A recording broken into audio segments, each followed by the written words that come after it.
हम ही को कातिल कहेगी दुनिया, हमारा ही कत्लेआम होगा। हम ही कुएं खोदते फिरेंगे, हम ही पे पानी हराम होगा।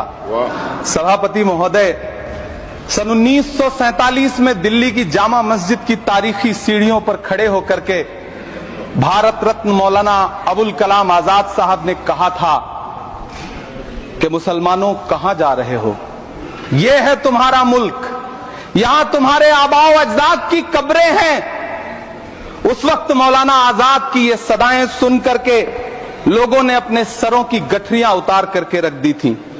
आज उसी दिल्ली में मौजूद देश की संसद में एक बिल आया है जो हमसे उसी जामा मस्जिद की सीढ़ियों के सबूत मांगेगा, जो उन्हीं सीढ़ियों के पास अपनी कब्र में सोए हुए मौलाना आजाद को फिर से कब्र से सदा देनी पड़ेगी कि ये जो कब्र है वो मेरी कब्र है, ये किसी सरकार की जागीर नहीं है। सभापति महोदय, मैं जहां खड़ा हूं इसी संसद भवन के सामने सड़क के उस पार अपनी कब्र में सोए हुए भारत के पूर्व राष्ट्रपति फखरुद्दीन अली अहमद की कब्र है। शायद अब उस कब्र से भी सदाएं आए कि ये कब्र मेरी कब्र है, ये सरकार की जागीर नहीं है।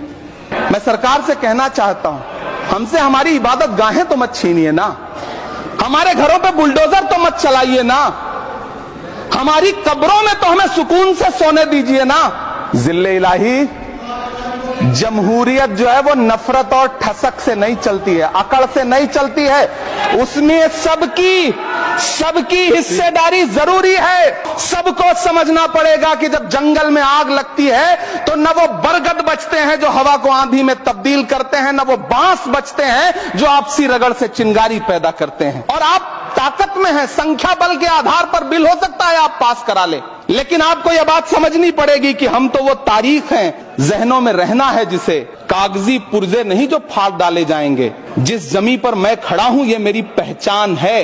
आप आंधी हैं तो क्या मुझको उड़ा ले जाएंगे?